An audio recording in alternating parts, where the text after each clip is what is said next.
நாடு நகரம் அனைத்தையும் எழுதி வாங்கி கொண்டு அண்ணனை கொலை செய்து விட்டாளா? சரி, இதெல்லாம் போகட்டும். பின்னாடி ஒருத்தன் மாடு மேல என்ன நிற்கிறான? யார் அவன்?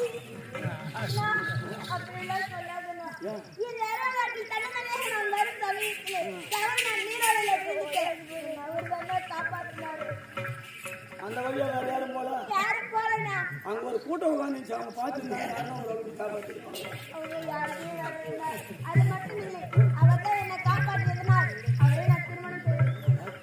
கல்யாணம் பண்ணிக்கிறீங்களா?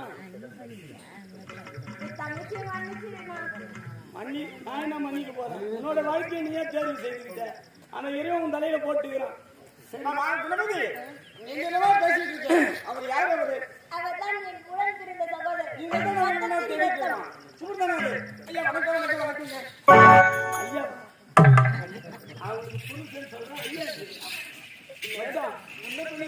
உடனே அந்த வார்த்தையை சொல்லக்கூடாது இல்லையா?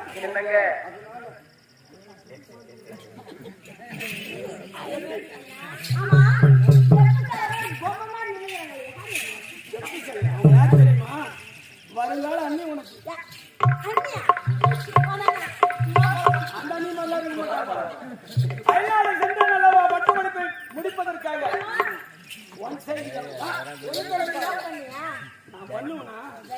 என்னை கேட்காம எதுவும் நீ பண்ணக்கூடாது. நான் தான் பாப்பேன் அண்ணிய. அப்படியா? என்னங்க உங்க தங்கச்சி சம்மதம் சொல்லிட்டாங்களா இல்லையா? என் தங்கச்சி தங்கச்சி அது மட்டும் கிடையாது, காதலிக்கின்றான்னு சொல்லிட்டு வந்தேன். என் தங்கை உத்தரவு கேட்டுதான் நான் இதை ஒண்ணு செய்வேன்னு சொல்லிட்டு நான் சொன்னாதான் நீ அவ கழுத்துல தாலி கட்டு. இல்லைன்னா இங்கேயா இவனை இந்த கலர் பாட்டில கட் பண்ணி விட்டு போயிருந்தேன். என்னங்க சத்தியமா நினைச்சு போறீங்களா? ஆமா, என் தங்கச்சி தான் மறுக்கிறாரு. நம்ம தேடினாலும் இவங்களை போல ஒரு நல்லவங்க கிடைக்கல. அவ யாருன்னு எனக்கு தான் தெரியும். ஒரு நாள் சடன் நீ போய் கம்பி பூசி தொங்குறான். எனக்கு காதலுக்கு நான் கம்பி பூசி செத்துருவேன். அணியின் போதா சடன் நாட்டுங்க இவ பொல்லாதவா. ஏத்துக்கிறீங்க? என்னங்க தங்கச்சி சரிங்க நாத்தனாரே அப்புறம் வச்சுக்கலாம்.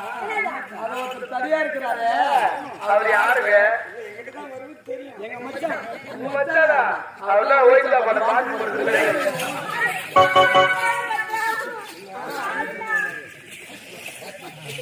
இல்ல பேப்பர் படிக்கவே பாட்டல் பொறுக்கலாமே போறேன். காலையில அந்த சதிகாரனை சும்மா விடலாமா? படிச்சு படியாலும்